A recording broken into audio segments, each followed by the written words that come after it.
Hello, good morning. So I'm going to go over pretty much everything that we know so far for everybody's benefit. So on March the 8th, flight MH370 went missing without a trace. It was a Kuala Lumpur to Beijing flight, which, if memory serves, is about an 8-hour flight. And shortly after leaving Kuala Lumpur, the plane just vanished. There was no distress call. There was no signs of any trouble. They were switching over from one air traffic control tower to another, in a different zone or something. So they signed off. They sound completely normal, and no one ever heard from them again. There were 239 souls on board, and as of today we still don't know definitively what happened to them. There was no reason for the plane to veer off course, but there's been a lot of speculation that that is what has happened, so the search has followed that. I brought some notes down here, that's why I keep looking down at my lap. As the days passed, the world united on Twitter to pray for the flights and everyone on board's safe return, and both hashtag MH370 and hashtag pray for MH370 were trending on Twitter for quite some time. But sadly, our prayers and good thoughts and hope seems to have been in vain. And shockingly, days turned into weeks. I don't know about you, but I was keeping an eye on the news, this story ever since it first disappeared, and every day I woke up thinking, today they're going to find it. It's a 777 jumbo jet. How can it just disappear into thin air? I thought, today they'll find it, they'll know what happened to it. But it didn't happen, did it? Days turned into weeks, and now weeks have turned into months, and we're still empty-handed. So biggest new information was in such short supply. The relatives of those on board started to, I don't know, I can't imagine what they've been going through all this time. But I think they must have started to lose hope, and they got angry, and they turned their anger onto the Malaysian government, and their agony has become so unbearable. As I said, I'm sure you can't either, just can't imagine what they're going through. And the Malaysian government have been repeatedly accused of concealing and withholding information. Charges which they deny, of course, but it is. I don't know where I stand on that, what my thoughts are. And over the weeks, these searches have been relentless, pretty much.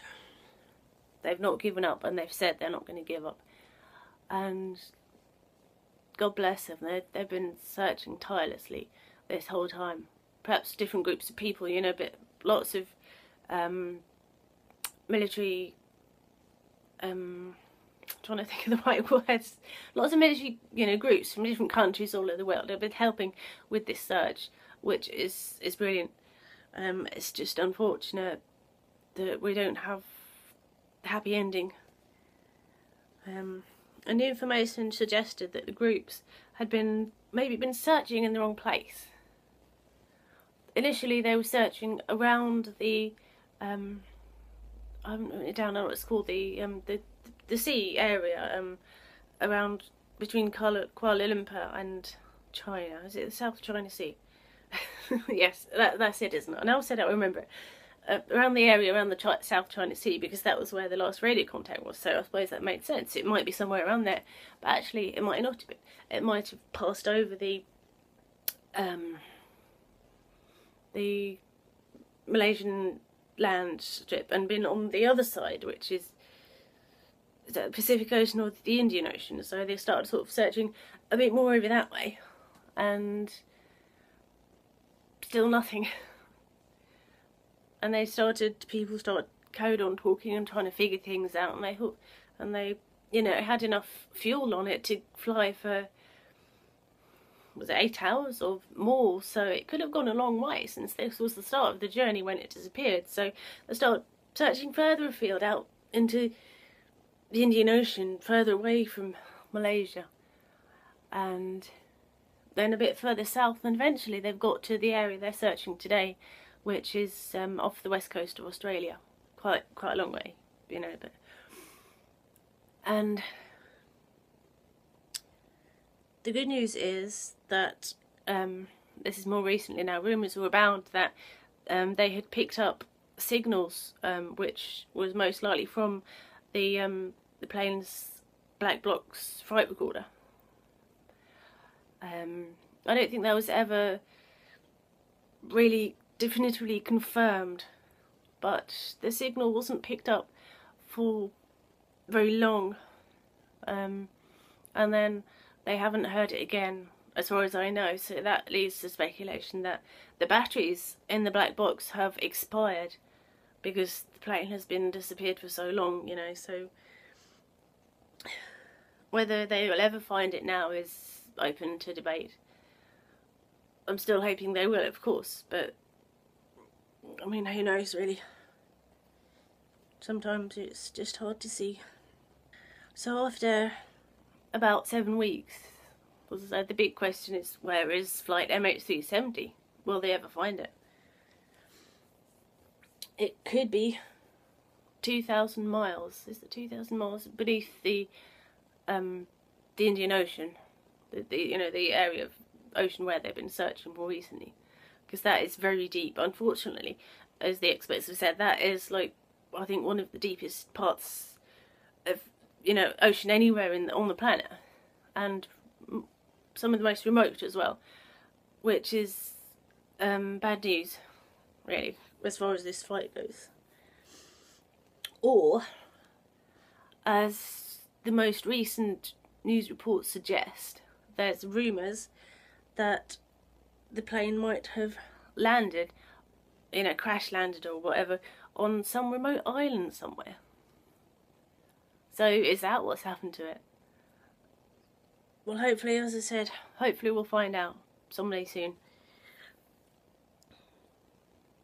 The funny thing is, when the plane initially disappeared, and, you know, the days passed and the days turned into a week and 2 weeks, that was one of the things that crossed my mind. I thought, what if it's just, you know, crashed onto some little remote island, you know, somewhere in that part of the world where there's no civilization, and maybe all of the passengers, if maybe some of them are dead, maybe some of them are still alive, but they're, you know, they could be injured, they could have, you know, like, banged their heads and be incapacitated. So that would explain why there'd been no contact, you know, from their mobile phones or whatever, because everybody's got a mobile phone in today's world. So that was something that crossed my mind, as crazy as it seems. So it's funny that that's the most recent rumour.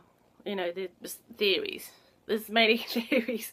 As if you looked on the internet about this at any time since it disappeared, there's many wild and wonderful theories. Anything could have happened to it. Aliens could have beamed the plane up into space or whatever. So there's lots of crazy things. So compared to that, them crash land on a little remote island somewhere is pretty tame, isn't it? That's pretty realistic compared to aliens. So that's pretty much where we stand today. Unfortunately, as I said, as of recording this, unfortunately, there isn't anything really new apart from this, I don't know whether to call it a theory or a rumour that, you know, there's a potential they could have crash landed on some remote island somewhere. So I'm hoping that the plane will be found, along with all the passengers, even if it's only their bodies, so that the relatives of those who were on board can have some closure, have some peace. Because if the mystery of what happened to this flight is never is never, you know, if the question what happened to it is never conclusively answered, these people will be in this, you know, dark place for the rest of their lives. Despair, their children, their, I don't know what relatives they are, you know, their children, their husbands, their wives, their parents. Some of them, as you may know, in China they have a, sorry, sometimes words fail me, they have a population control, don't they? Because, which means that each couple, each family is limited to one child. So there were a lot of Chinese people on board this airplane. So some families have lost their only child, which makes it all the more devastating.